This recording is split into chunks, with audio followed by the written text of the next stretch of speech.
이번 시간에는 식량 분야 그리고 또 생활 분야에서 이루어진 역사적인 혁신의 전개에 대해서 한번 또 살펴보도록 하겠습니다. 일단 첫 번째로 식량 분야에서 이루어진 혁신의 내용이 되겠습니다. 첫 번째 세부 주제는 감자입니다. 감자가 무슨 혁신이냐 이러실 수도 있겠지만 감자는 이 구대륙에서 일어난 중요한 혁신 사례 중에 하나라고 할 수 있습니다. 이 스페인 정복자들이 안데스 산맥에서 가지고 온 이상하게 생긴 덩이 식물이었죠. 감자는 새로운 개념과 산물이 사회 전체로 확산되는 게 한편으로 얼마나 쉬운지 그리고 또 한편으로는 얼마나 어려운지를 보여주는 역사적 사례라고 할 수 있습니다. 일반적으로 감자는 곡물보다 헥타르당 수확량이 3배는 많은 어떻게 보면 가장 생산적인 주요 작물 가운데 하나라고 할 수 있습니다. 대략 8,000년 전쯤 안데스 산맥의 해발 3,000m가 넘는 고지대에서 딱딱하고 조금은 독성을 지니고 있었던 덩이뿌리 형태의 어떤 야생종에서 감자가 탄생했을 것으로 학자들은 추측하고 있습니다. 그 스페인 정복자들이 안데스를 침입했을 당시에 그 정복자들은 구대륙의 친숙한 작물과 동물을 신대륙으로 옮겨오는 쪽에 초점을 많이 맞추고 있었다고 합니다. 그 반대 방향에 대해서는 크게 관심이 있지는 않았다고 합니다. 그러다 보니 감자가 대서양 동편에 출현한 것은 잉카가 공격받았던 1530년보다 적어도 30년은 더 시간이 흐른 뒤였다고 합니다. 옥수수나 토마토, 담배 이런 것들은 그보다 훨씬 더 일찍 구대륙으로 도입되긴 했죠. 또 감자는 이제 유럽에 도착하는 게 늦었을 뿐만 아니라 퍼지는 속도도 또 느렸다고 합니다. 풍습과 편견의 조합에 맞서야 했기 때문이라고 하는데요. 우선은 작물 특성상 감자는 해가 떠 있는 낮 시간이 12시간인 조건에 적응해 있었던 식물인데 비해서 이 낮이 좀 더 긴 유럽의 여름에는 이게 조건이 좀 맞지가 않다 보니까 덩이 뿌리가 크게 잘 생기지를 않았다고 합니다. 그러다 보니 결국은 가을이 돼야 열매가 이제 맺히긴 했는데 그래도 그 열매가 크기가 굉장히 작은 그런 모습이었다고들 합니다. 특히나 이 편견에 관해서 말씀을 드려보자면 영국의 성직자들은 18세기 초반까지만 해도 성도들에게, 교구민들에게 감자를 섭취하지 말 것을 지시했습니다. 감자 섭취를 금지시킨 거죠. 그 금지시킨 이유는 아주 분명했습니다. 그 성경책 어디에도 감자가 등장하지 않는다는 거죠. 성경에 언급되어 있지 않기 때문에 감자를 먹으면 안 된다. 한편으로는 지금 어처구니 없을 만치 이제 어리석은 이유였긴 하지만 당시 성직자들 입장에서는 너무나도 분명한 이유였을 것이라고 생각이 들긴 합니다. 이게 또 조금 또 일이 꼬이기 시작했던 게 이러한 이 성직자들의 논리에다가 아일랜드의 정서가 어찌어찌해서 조금 이렇게 섞여갖고 영국인들에게 전달되는 과정에서 아주 황당한 논리가 만들어지는데 감자가 로마 카톨릭의 앞잡이라는 믿음으로 변질되기도 했다고 합니다. 그래서 1765년도에 있었던 선거와 관련해서 기록들을 보면 석세스의 루이스 같은 지역의 군중들은 구호로 외친 게 감자는 안 돼, 가톨릭도 절대 안 돼. 뭐 이런 것들을 선거 구호로 외쳤다는 그런 기록들도 있다고 합니다. 또 한편으로 그 당시에는 이상한 논리가 지식인들 사이에서도 통용되고 있었는데요. 그 이상한 논리가 뭐냐면 그 식물의 경우에 그것과 가장 닮은 질병을 치유하는데 효과가 있다. 또는 식물은 모양상 그것과 가장 닮은 질병과 어떤 관련성이 있다. 뭐 이런 것들이 이제 그 당시에 지식인들 사이에서 통용되던 뭐 이상하지만 일반적인 뭐 논리였다고 합니다. 예를 들면 호두는 사람의 뇌처럼 생겼기 때문에 호두는 정신질환에 좋을 것이다. 뭐 일종의 약간 연금술 같은 개념일까요?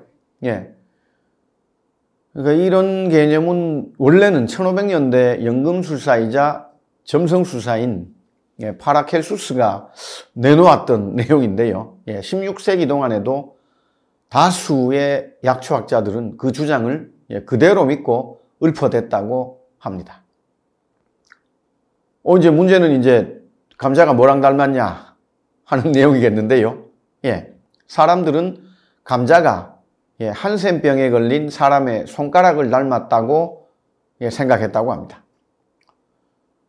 뭐 이러다 보니 이게 이제 번져가지고 사람들은 뭐라고 생각하게 됐냐면 감자는 한센병을 일으킬 수도 있다. 뭐 이런 식으로 이제 어찌어찌 하다 보니까 생각을 하게 되었고요. 이러한 이상한 생각들, 이상한 어떤 이 편견, 오류, 뭐 이런 것들 때문에 1748년 프랑스 의회는 진짜로 이게 한센병을 혹시라도 일으킬지 모른다 라고 이제 생각한 사람들이 모여서 감자를 식량으로 재배하는 행위 자체를 금지시키는 그런 일까지 생기게 되었습니다. 그러니까 유럽에 그나마 좀 더 농사 짓기에 환경이 좋고 경제적으로 조금 더 부유한 뭐 이런 국가들에서는 감자라는 걸 굳이 우리가 먹을 필요는 없는 것 아닌가 뭐 이렇게 정리가 되어 있었던 것입니다. 한편 비가 자주 내렸던 뭐 랭커셔나 아니면 아일랜드 이렇게 날씨가 습해서 곡물류가 잘 자라지 못하는 또 자랐다 하더라도 이게 썩기가 쉬운 뭐 이런 어떤 상황에 처했던 몇몇 국가와 지역들에서는 그래도 수확량이 좋은 믿을 만한 수확물을 제공하는 이 감자를 도저히 거부할 수가 없었다고 합니다. 뭐 프랑스 같은 경우하고는 조금 또 뭐 영국하고는 또 다른 입장에 처한 뭐 지역 국가들도 있었다는 말씀이 되겠습니다. 관련해서 룩셈부르크는 1760년대에 감자를 재배하기 시작했고요. 또 이제 1770년대 말에는 독일 대부분 지역에서도 감자가 재배가 되었다고 합니다. 사실 감자에 대한 저항을 극복하는 데 기여한 아주 중요한 요인 중에 하나는 전쟁이었습니다. 밀과 보리에 의존하던 당시에는 침략군이 곡식 저장 창고와 가축을 모조리 약탈하거나 또 작물 같은 게 모이면 전부 다 짓밟거나 또 가축에게 다 먹여버렸습니다. 그러다 보니 주민들은 굶어 죽을 지경이 되곤 했었는데요. 감자는 조금 상황이 달랐다는 거죠. 예, 감자는 이런 약탈 행위에서도 살아남은 존재입니다. 이 군대가 진군하는 계절에는 대개 땅속에 그냥 묻혀 있어서 눈에 보이는 게 없었고요. 예, 또 설령 알게 된다 치더라도 병사들이 하나하나 다 뽑기에는 매우 성가신 존재였기 때문에 감자는 그나마 이 약탈적 행위에서 벗어날 수 있었다고 합니다. 그 결과 전시에 감자를 심은 농민은 살아남을 가능성이 당연히 더 높아졌을 테고 그러면서 그 해당 풍습이 점점 여타 지역으로 퍼지게 되었습니다.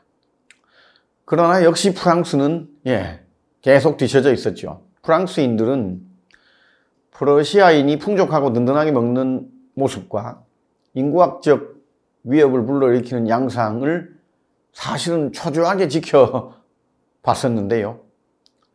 감자의 유럽 전파가 거의 막바지에 이르른 뒤에야 프랑스에서도 새로운 기회를 포착한 혁신가가 등장했습니다. 이 프랑스 군대에 협력을 했던 약종상이었는데요. 앙투안 오기스탱 마르망띠에라고 하는 사람이 있었습니다. 이 사람은 좀 성격이 조금 덜렁거리는 부주의한 성격이었다고 하는데요. 그 7년 전쟁 동안에 프러시아군에게 5번이나 사로잡힌 적이 있다고 합니다. 그때마다 이 프러시아군은 그 파르망띠에라는 이 사람한테 먹을 것으로 뭐만 줬냐면 감자만 줬답니다. 이게 파르망띠에 본인이 보기에 자기는 감자만 먹었는데 그렇게 포로로 잡혀 있다가 나오면 오히려 살이 더 찌고 자기가 더 건강해져 있다는 걸 깨닫고 매우 놀랐다고 합니다. 이러면서 이제 1763년에 프랑스로 돌아온 파르망띠에는 프랑스도 기금 문제가 있는데 내가 이 사회적인 고질병을 좀 해결해야 되겠다 하고 다니면서 감자가 뭐니 해도 최고다 라고 이제 설득하면서 여러 곳을 다녔다고 합니다. 더군다나 흉작으로 곡물 가격이 치솟는 이런 상황에서 본인이 생각했던 방향으로 점점 분위기가 전개되었죠.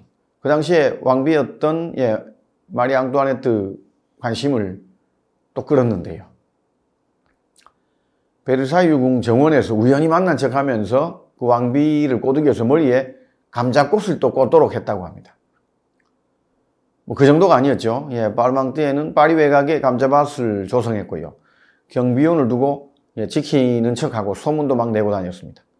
지킨다고 하면 그 자체가 그 작물이 매우 가치 있다라고 이제 광고하는 역할을 했기 때문입니다. 그런데 참 웃기게도 굶주린 도둑이 밤에 몰래 감자를 캐러 오면 이상하게도 경비원이 다 사라지고 없었다고 합니다. 또 이제 파르망띠에는 만찬장에서 만난 벤저민 프랭클린 같은 유력 인사에게 감자 요리를 또 적극적으로 권했다고 합니다. 게다가 과학적인 접근법도 병행했는데요.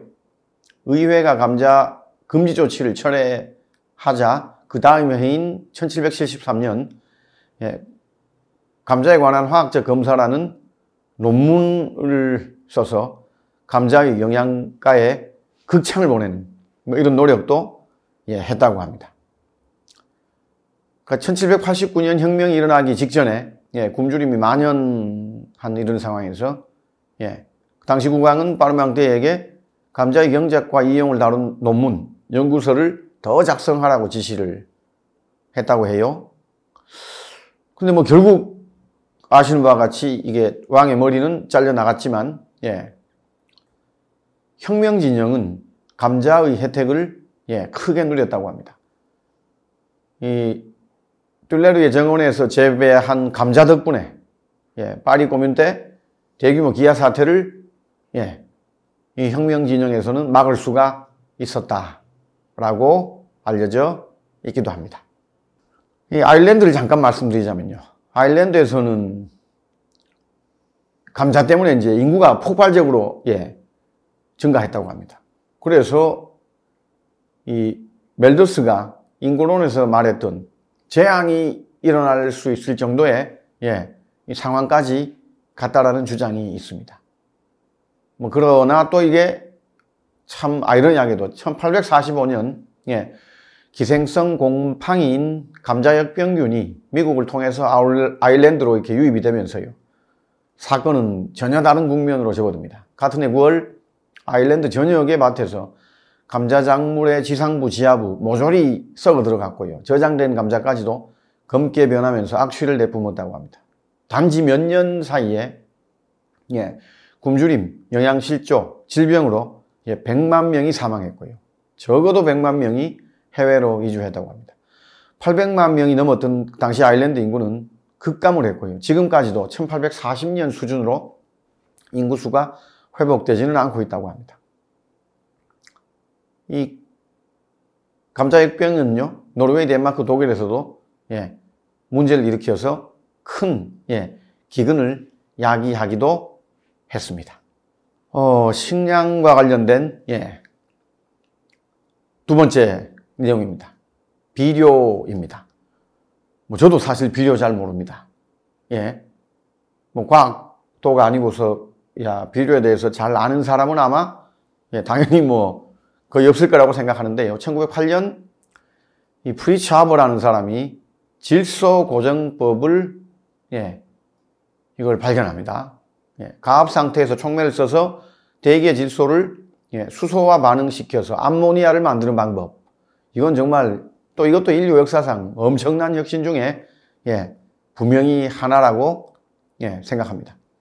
이 세계를 먹이고 기근을 물리치는데 엄청난 기여를 했기 때문이겠구나라고 생각하실 수도 있고, 또 한편으로 폭발물을 폭탄을 쉽게 만들 수 있게 하는, 조금 부정적이긴 합니다만 폭탄을 만들 수 있도록 해주기 때문에 이게 또 중요한 혁신이구나.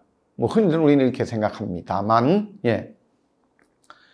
이 질소고정법이 중요한 것은 불가능해 보이는 특정의 문제를 끈질기게 해결했다는 점에서 굉장히 의미 깊은 사례라고 할 수가 있습니다. 사실 질소가 작물 성장의 제한 요인이라는 사실은 모호하긴 했지만 몇 세기 전부터 알려져 있던 내용입니다. 그래서 농민들은 구할 수 있는 똥거름, 요소, 오줌 뭐 이걸 달라고 옆집 사람들한테 간청하거나 빌리거나 훔치거나 뭐 그랬다고 합니다. 그러나 그렇게 했어도 작물의 온전한 잠재력을 실현시킬 수 있을 만큼 충분히 많은 질소를 밭에 뿌리는 거, 이거는 거의 불가능했다고 합니다. 쉽지 않았다고 합니다. 뭐 가장 좋은 방법은 소, 돼지, 사람의 똥거름을 뿌리는 한편 완두나 콩 같은 이 콩과의 작물들을 돌려짓기 하는 게 그나마 수확에는 도움이 됐다고 합니다. 이런 콩과 식물은 똥거름을 주지 않아도 잘 자랐는데 그 이유가 뭐냐면 대기 질소를 스스로 고정할 수 있는 어떤 그런 이 기능이 있었기 때문이라고 합니다. 그렇게 고정된 질소는 다음 해에 심은 다른 작물도 쓸 수 있을 만큼 땅에 남아 있었다고 합니다. 단백질이나 DNA의 모든 구성 단위에 질소 원자가 몇 개씩 들어있고 공기의 주성분이 또 질소이긴 하지만 대기의 질소라고 하는 이 내용은 대부분 원자 두 개가 삼중 공유결합으로 단단히 붙어 있습니다. 그러다 보니 그런 형태의 질소 분자, 이걸 이제 결합을 끊어서 쓸 수 있도록 형태를 바꾸려고 하면 굉장히 큰 에너지가 필요했다고 합니다. 뭐 당시에는 열대의 경우에 잦은 번개가 에너지를 제공했고요. 그 땅을 조금은 기름지게 유지하면서 이 별을 경작하는 논에서는 또 조류와 식물이 대기질소를 고정하면서 토양에다가 이제 질소를 공급하는 뭐 이런 일이 있었다고 합니다. 열대지방에서는 그랬는데 반면에 밀 같은 작물을 기르는데 이 온대 지역에서는 온대 지역의 밭은 질소가 뭐 고갈되지는 않았다 하더라도 언제나 부족한 경우가 많았다고 합니다. 19세기 무렵에는 이게 그렇게 큰 문제는 안 됐습니다. 왜냐하면 새로운 경작지를 계속 늘려갔기 때문입니다. 서쪽으로 초원, 동쪽으로 스텝지대, 남쪽으로 팜파스와 아웃백, 뭐 계속 개간하면서, 오랜 세월 야생 초식동물과 원주민의 손에 버려졌던 토양을 파헤쳐서, 비옥한 잠재력을, 우리가 끌어낼 수 있었던 것입니다. 근데 한편으로, 질서를 원하는 사람들은 또 다른 유형의 사람들이 있었습니다. 바로 왕과 정복자들입니다. 화약을 만들고 전쟁을 하기 위해서 질서에 혈안이 되어 있었습니다. 영국이 벵골 지역을 정복했던 중요한 동기 중에 하나가 바로 겐지스강 어귀에 잔뜩 쌓여있던 초석을 확보하는 것이었습니다. 1626년에 영국 국왕 찰스 1세는 국민들에게 이렇게 말했습니다. 한 해 동안 사람의 모든 소병과 구할 수 있는 짐승의 모든 오줌을 간편한 용기나 적당한 그릇에 세심하게 계속 모아서 보존하라. 왕이 이렇게 이제 국민들에게 명령 내렸다고 합니다. 이렇게 모은 것들은 화약의 기본 성분 중에 하나인 초석, 즉 질산칼륨을 만드는데 사용되었습니다. 농민들은 거름으로 초석을 만들라는 강요를 받았는데요. 쉽지 않죠. 농사 지어야 하기 때문입니다. 반면에 그것을 가지고 이제 세금으로 내기도 했다고 합니다. 여하튼 이 통치자는 폭력을 토대로 독점을 지속할 수 있었지만 농민은 자기 밥에 뿌릴 비료 원료를 결국은 다 빼앗기게 된 것이었습니다. 1800년대 초에 이 고정된 질소뿐만 아니라 식물에 필수적인 다른 두 가지 원소죠. 인과 칼륨이 결합된 물질이 엄청나게 쌓여 있는 곳이 발견됩니다. 그리고는 야단법석이 납니다. 페루 연안에 어류가 풍부한 바다에 솟아있는 작은 섬들은 수백만 마리 가마우지와 부빗의 서식지였는데요. 이 섬을 깨끗하게 씻겨줄 비가 이곳에는 1년 내내 거의 내리지 않았기 때문에 섬마다 새들의 배설물이 수백 년 동안 쌓여서 요소, 암모니아, 인산염, 칼륨이 가득 든 이 수백 미터 높이의 회색을 띤 이 구아노라고 하는 게 아마 뭐 이 다큐멘터리 같은 데서 많이 보셨을 텐데요. 이 구아노가 형성된 게 이게 발견되면서 이제 또 상황이 돌변합니다. 이게 농장의 수확량을 높여줄 완벽한 물질이죠. 19세기 중반 수십 년 동안 지독한 노동 조건 속에서 수백만 톤의 구아노가 채굴됐습니다. 당시에는 주로 중국인들이 그 일을 뭐 거의 노예처럼 했다고 합니다. 그렇게 캐낸 구아노는 영국을 비롯한 유럽 국가의 농민들에게로 향했고요. 먼지와 악취를 풍기는 이 화물을 싣기 위해서 배들은 몇 달 동안 줄 서서 기다렸다고 합니다. 구아노를 구하기에 필사적이 됐죠. 누가? 바로 미국 의회가 되겠습니다. 미국인이 태평양에서 구아노가 쌓인 섬을 발견하면 그 섬을 미국 영토라고 주장할 수 있다는 법까지 미국 의회가 제정합니다. 그 결과 요즘 보시면 태평양 한가운데 많은 이 환초들 가운데 미국령이 많은 이유이기도 합니다. 한편 페루에 친차스 섬만큼 구아노가 많이 쌓인 섬은 사실은 뭐 거의 없었습니다. 뭐 나미비아 연안도 비슷한 환경 조건이긴 했지만요. 여하튼 나미비아 연안에는 리버풀의 한 상인이 1843년 이카보 섬이라는 곳에서 구아노 채굴을 시작합니다. 1845년까지 400척의 배에 구아노를 가득 실었고요. 섬의 높이는 계속 낮아졌다고 합니다. 또 뭐 누군가 이걸 캐고 있다라고 소문나면 또 다른 채굴자가 몰려들고 뭐 싸움이 끊이지를 않았죠.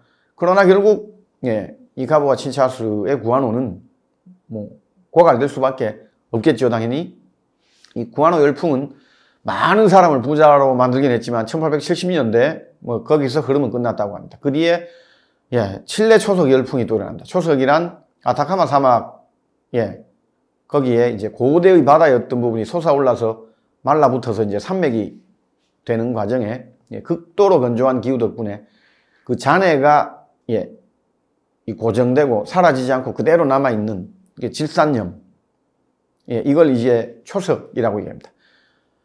뭐 채굴과 정제는 대부분 페루와 볼리비아에서 이루어졌고요. 일꾼은 대개 칠레인이었다고 합니다. 1879년 칠레는 그냥 우리나라 사람이 거의 다 일하고 있네 하고 선전포고를 하고서 지역을 장악했고요. 그 결과로 이제 볼리비아는 뭐 내륙 국가가 되고 페루도 영토가 잘려나가는 그런 또 어려움을 겪게 되기도 했습니다. 1900년경 칠레는 세계 비료의 65% 이상과 폭발물의 상당 비율을 생산했습니다. 뭐 당연히 초석 때문이겠죠. 그런데 뭐 당연히 질산염 광산은 고갈 기미를 보였고요. 이런 상황에서 영국 과학진흥협회의 회장에서 퇴임을 막 하고 있었던 윌리엄 크룩스라는 사람이 칠레 초석을 내치할 질소 비료를 합성할 방법이 나오지 않는다면 1930년쯤 전 세계가 기아에 빠질 거다. 뭐 이런 발표를 하고 이제 그 과학진흥협회장 자리에서 물러납니다. 이러면서 이제 이 협회장 퇴임식에서 이런 얘기가 나오니까 여러 이 전문가들 내지는 지식인들이 이게 얼마나 중요한 건지에 대해서 깨닫게 되었고요. 이 크룩스의 경고는 특히 인구가 급증하던 독일에서 주목을 받았습니다. 독일에서 이 영국이 남아프리카의 보고인과 전쟁을 시작했을 당시에 독일의 저명한 화학자인 빌헬름 오스발트는 화학과 비료를 제조하는 데 쓰이는 원료를 독일이 얻지 못하게 하려고 영국 해군이 칠레 교역로를 차단하면 큰일 날 것이다. 뭐 이런 고민을 하면서 이제 대기 질소를 보정할 방법을 찾아내려는 경쟁에 뛰어들었습니다. 대부분 전기를 이용하는 기존 연구들과는 달리 오스발트는 화학적 촉매, 특히 철을 활용하는 방법을 시도했습니다. 화학회사 바스프가 이 오스발트의 특허를 매입하기 전에 확인을 위해서 이제 카를 보슈라는 사람을 대표로 고용해서 이게 제대로 된 연구인지 확인을 했었는데요. 살펴봤더니만 이게 제대로 된 실험이 아니고 철의 불순물, 질화철에서 이게 나온 거지 실험이 제대로 된 건 아니다. 해서 이제 오스발트의 노력은 그냥 물거품이 되고 맙니다. 그런데 이 당시에 또 이제 새로운 등장인물이 있습니다. 앞서 말씀드렸던 프리츠 하버입니다. 그 유태인 차별 때문에 항상 자기가 불이익을 받고 있다. 뭐 이런 생각을 하면서 독일 제국에 난 충성한다. 애국자다. 뭐 이러고 살았던 사람인데요. 이 하버가 보기에도 이게 질소고정법 발견하면 업적된다는 거 자기도 잘 알고 있었습니다. 이 1907년에 하버는 오스발트의 제자인 네른스트하고 논쟁을 또 벌였는데요. 이 소량의 암모니아를 생산했다는 하버의 주장을 네른스트가 묵살하게 됩니다. 자신이 먼저 이 열과 촉매를 써서 소량의 암모니아를 생산했다라고 주장했습니다. 그렇게 하버는 붕괴하게 되었고 네른스트의 오류를 밝히겠다고 이제 결심을 했는데 한편으로 네른스트가 주장하는 것처럼 아주 높은 압력을 쓰면 저게 가능할지도 모르겠다. 이렇게 착안을 내서 자기 나름대로 또 실험을 전개합니다. 이윽고 하버는 압력을 높일수록 더 낮은 온도에서 반응이 일어난다는 것을 발견을 했고요. 그럼에도 불구하고 아주 고온에서는 암모니아가 생성되자마자 거의 곧바로 분해됐기 때문에 하버의 조수였던 로버트 르노시뇰은 차근차근 문제에 접근해서 단단한 석영에 구멍을 뚫어서 만든 공간 속의 고압 상태에서 성분을 섞으면 어느 정도 문제가 해결된다 라는 것을 발견했다고 합니다. 이어서 하버는 이 바스프로부터 질소고정법 관련해서 연구실 예산 뭐 이런 것들을 크게 지원을 받았고 이 카를스루에 대학교에서 계속 또 재직을 할 수 있었습니다. 심지어 혹시나 이게 판매가 이루어지면 판매액의 10%를 또 약속받기도 했었습니다. 그 당시에 바스프는 전기사용법에 초점을 맞추고 있었는데요. 만일을 위한 대비책 차원에서 하버에게 투자를 하고 있었습니다. 이 바스프의 도움을 받아서 하버와 르노시뇰은 실험 압력을 100개 넘게 올릴 수가 있었고요. 이 섭씨 1000도가 넘던 온도, 이걸 600도로 또 이제 낮출 수가 있었습니다. 하지만 실망스러운 결과 이후에 하버는 또 다른 촉매를 찾는 일에 나섰지요. 1909년 3월 오스뮴 촉매를 두 번째로 실험할 때 장치에서 액체 암모니아가 똑똑 떨어지는 것을 봤는데 이 규모를 키워보자고 제안했지만 바스프는 희귀성과 폭발 가능성 때문에 회의적이었습니다. 그 오스뮴이란 금속 자체가 아주 가격이 높았기 때문이었습니다. 이 당시 바스프의 질소 연구를 총괄했던 사람은 앞서 말씀드린 카를 보슈였는데요. 하버의 발명을 실용적인 혁신으로 전환하고자 했었습니다. 그는 세계 공급되는 오스뮴을 전부 구매한 적까지 있습니다. 이어서 성분을 섞을 수 있는 또 고압 장치도 새로 설계를 했고요. 폭발에 대비해서 아주 벽도 튼튼하게 만들었습니다. 이게 보슈의 조수였던 알빈 미타슈는 다시 철화합물로 또 눈길을 돌렸고요. 스웨덴 자철석이 좋은 결과를 내놓았습니다. 1909년 말에 그들은 이윽고 철, 알루미늄, 칼슘의 혼합물을 쓰는 게 좋겠다고 결정했고요. 오스뮴만큼이나 효과가 좋았는데 훨씬 저렴했습니다. 2만 가지가 넘는 물질을 총매로 검사했지만 철 혼합물이 최고였다고 합니다. 바스프는 1910년 하버가 오스뮴으로 돌파구를 마련했다고 발표하는 것까지는 허락을 해줬는데요. 대신 철 혼합물 촉매는 절대로 비밀로 유지해야 한다.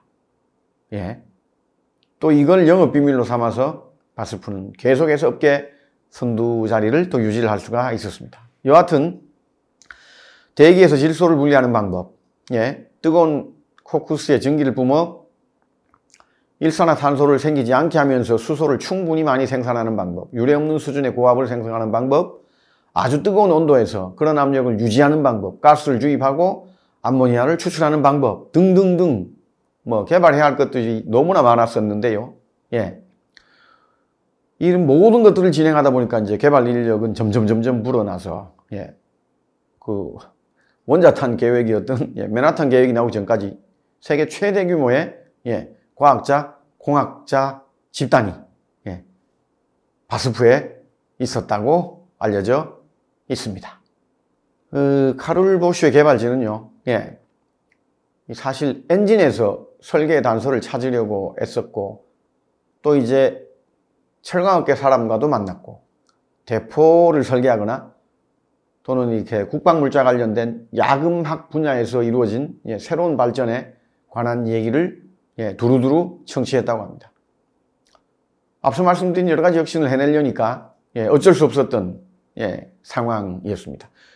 보슈는 동작 속도가 빠른 밸브, 스스로 닫히는 밸브, 슬라이드 밸브, 크고 작은 왕복 펌프와 순환 펌프, 온갖 종류와 크기의 온도 감지기, 압력계, 밀도계, 또 이상 경보기, 비색계, 고압 파이프 설비 등 이런 것들을 개발하는 여러 팀들을 또 구성했습니다. 당시 보슈는 공정을 꼼꼼히 지켜보다가 뭔가 문제가 생기기 시작하면 즉각 차단할 수 있게 전체가 설계되기를 원했었습니다. 이게 보슈 입장에서는 완벽하게 신뢰할 수 있어야 되고 신속하게 조치할 수 있어야 된다. 이런 것들을 아마 희망했던 걸로 보이고요. 이 수소가 오븐의 강철벽에 스며들어서 강철을 약화하고 그 결과 며칠 뒤에 폭발이 일어나곤 한다는 이 문제를 해결하는 데 정말 집중했고 백방으로 노력하던 차에 안쪽에 더 약한 강철로 희생층을 설치하고 안팎층 사이에 수소를 배출할 작은 구멍을 뚫는 방법, 이걸 써서 비로소 해당 문제를 해결하게 되었고 1911년 들어서면서 공정은 연속 가동이 되었고 암모니아를 저렴하게 생산해서 시제품을 만들어 낼 수가 있었습니다. 대부분 그렇지만 이 어려운 게 달성되자마자 또 지적 재산권 분쟁이 벌어집니다. 경쟁 기업인 훼스트, 여기 이제 오스발트가 이제 연결되어 있었습니다. 오스발트의 자문을 받아서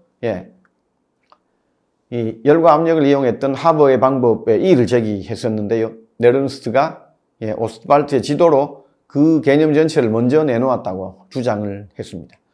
사실 이 당시에 바스프는 진짜 파산 위기에 처했었다고 하는데요.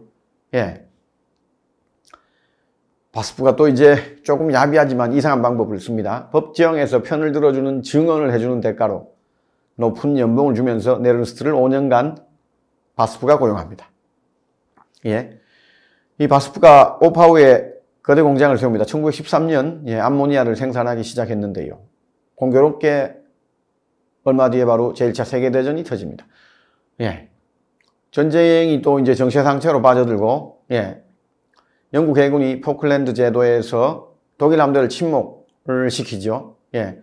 실내 초석 수입은 막혔고 독일은 총에 필요한 화학과 밭에 필요한 비료를 만들 질소가 고갈될 위기에 처하게 됩니다. 당시에 임시 조치로 전기와 탄화칼슘을 이용하는 시아나미드 공정으로 소량의 질산염을 만들기는 시작했습니다. 그러던 중 1914년 9월에 보슈가 오파우 공장을 개조해서 새로 발견된 철, 비스무트 촉매로 암모니아를 질산염으로 전환한다는 초석 약속, 이걸 발표합니다. 전쟁 장기화에 기여했으나 이 결과 또 다른 어떤 엉뚱한 일로 조금 벌어진 거는 뭐 다들 예측하실 겁니다. 이 바스프는 로이나에 더 큰 공장을 지었고 질산염을 대량으로 생산했습니다. 이거랑 관련해서 하버는 참 이게 씁쓸하게도 1915년 3월 벨기에 서부 소도시에서 시도된 최초 염소 가스 공격을 배후에서 주도하면서 가스전도 발명하게 됩니다.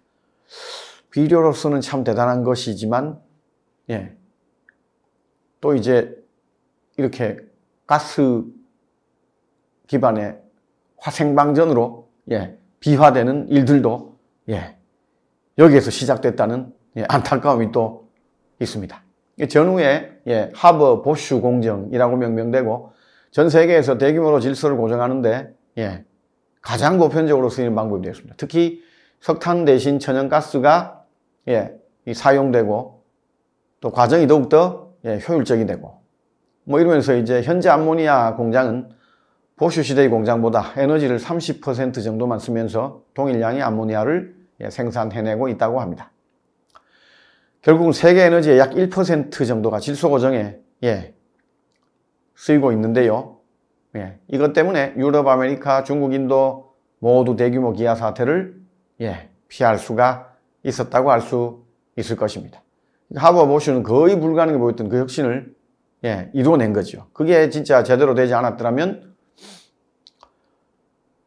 뭐 이제 모든 땅에 나무를 베고 경작을 해야 되고 모든 습지에 물을 빼내고 농토로 만들어 써야 될 텐데요. 이렇지 않게 된 것도 다 그 혁신의 결과라고 말씀드릴 수가 있겠습니다. 뭐 최근 들어서는 하버 보슈 공정보다 더 좋은 방법도 있지 않을까 뭐 이런 얘기들이 또 나오고 있기도 하는 그런 상황이라고 말씀을 드릴 수가 있겠습니다. 보시기에 어떠신가요? 이 식량과 관련해서 엄청난 변화와 혁신이 세계사 속에서 전개됐다는 거 느끼실 수 있으신가요? 그 식량 분야에서 별다른 혁신이 크게 있지 않았을 것으로 생각하실 수도 있으나 뭐 전혀 그렇지 않았습니다. 정말 대단한 과학적인 성취가 있었고 또 이제 이것들 이전에 아주 원시적이긴 했지만 이 바다 건너편에 있는 작물로 기아를 해결하는 이런 노력들도 있었습니다. 앞서서 살펴봤던 여타의 다른 혁신들과 비교해 보시면 어떨까요? 그것들보다는 훨씬 더 최근에 벌어진 뭐 혁신에 가깝지 않을까라고 이제 이 질소고정법에 대해서 우리가 얘기할 수도 있겠습니다만 또 그런 이 증기기관부터 시작되었던 여러 혁신들과 비교해 볼 때 또 유사한 점도 있구나라고 아마 느끼실 수도 있을 거라고 생각합니다.